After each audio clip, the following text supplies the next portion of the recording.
नमस्कार किसान भाइयों। आज हम धान की फसल में पोटास के बारे में जानकारी लेंगे। धान की फसल के अंदर पोटास की क्या महत्वपूर्ण भूमिका मानी जाती है।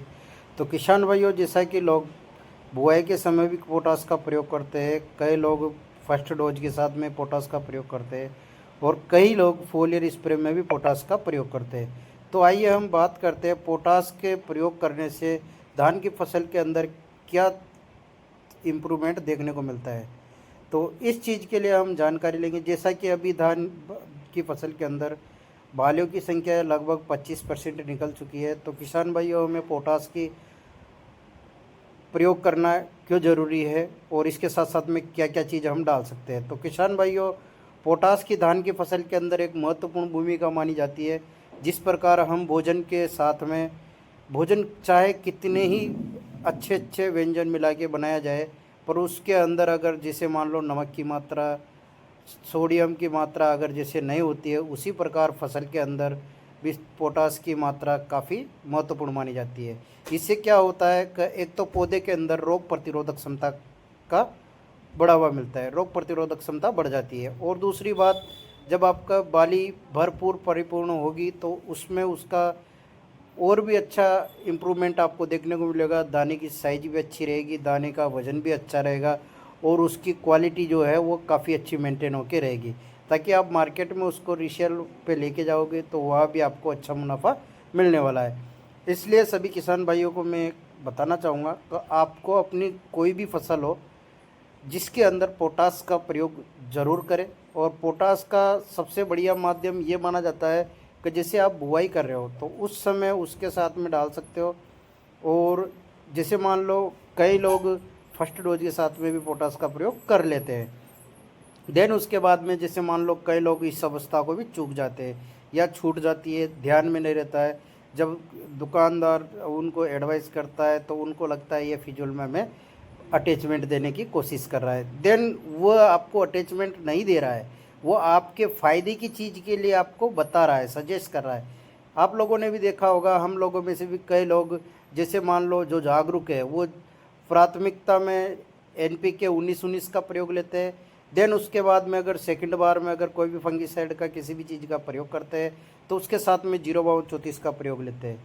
देन उसके उपरांत अगर जैसे मान लो जैसे जैसे काफ़ी सारी बीमारियां धान की फसल के अंदर आती है, उसका अगर किसान रिपीट में स्प्रे लेता है तो लास्ट की जो अवस्था आती है उसके समय किसान पोटास या तो लिक्विड बेस वाला ले लेता है या फिर NPK का जो फॉर्मुलेशन आता है 0050 का, उसका प्रयोग ज़रूर लेता है।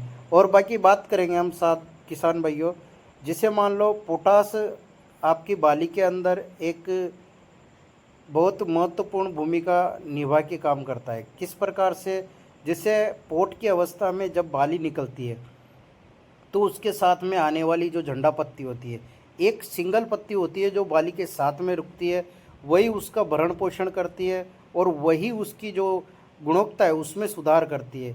उस समय पे क्या है, पौधे का को जो रूट डेवलपमेंट होता है वो एक स्टैंड का काम करता है।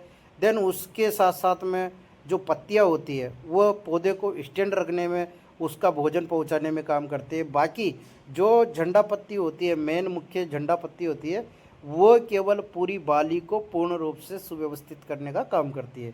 इस प्रकार किसान भाइयों, आप लोग भी सचेत रहें, एक्टिव रहें कि आपको भी अपनी धान की फसल के अंदर या गेहूं की फसल हो चाहे धान की फसल हो, फसल कोई भी हो सकती है, उसमें पोटास की मात्रा ज़रूर से ज़रूर पहुंचाए। अब बात करते हैं हम, मार्केट में कई प्रकार के फॉर्मुलेशन आपको पोटास के मिल जाएंगे। जैसे MOP का कट्टा मिलता है लोगों को 50 kg में म्यूरेट ऑफ पोटास का, तो उसको क्या है, आपको प्रसार की जो प्रसार करते हो, खेत की जुताई करते हो उसी समय डाल ले। जिससे क्या होता है कि जो आप नमक मिर्ची वाला पोटास डालते हो वो 40 दिन बाद, आपकी फसल में डालने के 40 दिन बाद एक्टिवेशन में आता है। और जो अदर फॉर्मुलेशन जैसे चिलेटेड हो गया, ग्रेवल हो गया या लिक्विड फॉर्मुलेशन में हो गया, वो पोटास आपका तुरंत आपको रिजल्ट देखने को सजेस्ट करता है, दिखाता है, आपको तुरंत दिखा देता है। और पोटास का प्रयोग करने से आपकी फसल में काफ़ी अच्छी गुणवत्ता भी बढ़ती है और सबसे मेन महत्वपूर्ण भूमिका मानी जाती है, जो चुनिंदा बीमारियां होती है उनसे लड़ने की क्षमता पौधे के अंदर आ जाती है, जिसकी वजह से आपकी फसल का जो उत्पादन है वो काफ़ी बेस्ट आपको देखने को मिलता है। जिसे मान लो उदाहरण के तौर पे गत वर्ष मैंने एक किसान मित्र है, उनको पोटास जैसे 10 बीघे का धान लगाया हुआ था, उसमें से 5 बीघे में डलवाया और 5 बीघे में नहीं डलवाया। देन उसके बाद में जब उन्होंने हार्वेस्टिंग किया तो उनको काफ़ी अच्छा प्रॉफिट देखने को मिला। ये देखो आप, कुछ पत्तियां हैं, ये भी ये सब पोटास की कमी की वजह से इसके अंदर देखने को मिल रहा है, जिसमें प्रोडक्ट प्रयोग नहीं हुआ है उसमें हल्का पीलापन देखने को मिलेगा। तो इस प्रकार से किसान भाइयों, आप लोगों को पोटास का इम्पोर्टेंस समझना बहुत ज़रूरी है। क्योंकि क्या है कि मेजर जैसे बाली वाली अवस्था वाली फसलें होती है, और वेजिटेबल में भी आप इसका प्रयोग ले सकते हो। जिसे कई जगह किसान भाई वेजिटेबल भी लगाते हैं फसल की, मोटी फसल के साथ साथ में, तो उसमें भी आप लोगों को पोटास की अहम भूमिका देखने को मिलेगी। तो किसान भाइयों, आप लोगों को धन्यवाद। अगर आप लोगों ने अभी तक पोटास का प्रयोग नहीं लिया है तो अभी इस अवस्था में भी आप फोलियर स्प्रे में पोटास का प्रयोग ले सकते हो। बने रहिए किसान भाइयों मेरे यूट्यूब चैनल @mohissuman2305 पर। अगर आप नए हो तो बेल आइकन जरूर दबाएं और चैनल को सब्सक्राइब कर लें, ताकि मेरे द्वारा बनाई हुई नोटिफिकेशन आप लोगों को समय समय पर मिलती रहे। क्योंकि क्या है, कई चीज़ें ऐसी होती है जो किसान को पैसे देने पर भी नहीं मिलती है। एक मैं आप किसान भाइयों के लिए अपने यूट्यूब चैनल पर समय समय पर आप लोगों को हर फसल से संबंधित अपडेट डालता रहता हूँ। तो धन्यवाद किसान भाइयों। मेरा मोबाइल नंबर है 9784527713। अब देखो, इस धान की फसल के अंदर अभी यूं मान के चलो बाली का विकास बिल्कुल चलने की तैयारी है। देखो झंडा पत्ती है, इस झंडा पत्ती के साथ साथ में और भी काफ़ी सारे आपको सिम्टम देखने को मिलेंगे।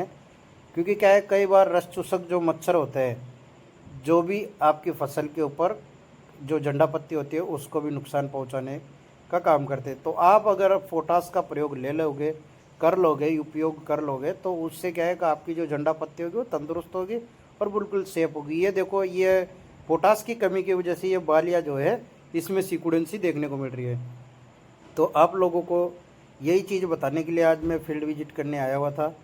तो धन्यवाद किसान भाइयों। आप लोगों को अगर कोई भी चीज़ की जानकारी लेनी हो तो मेरे मोबाइल नंबर पर फ़ोन करके मुझसे पूछ सकते हो आप। और जैसे मान लो नज़दीकी फील्ड होगा तो मैं उसको विजिट करने के लिए भी एग्री रहूँगा। तो धन्यवाद किसान भाइयों। बने रहिए मेरे यूट्यूब चैनल @mohissuman2305 पर।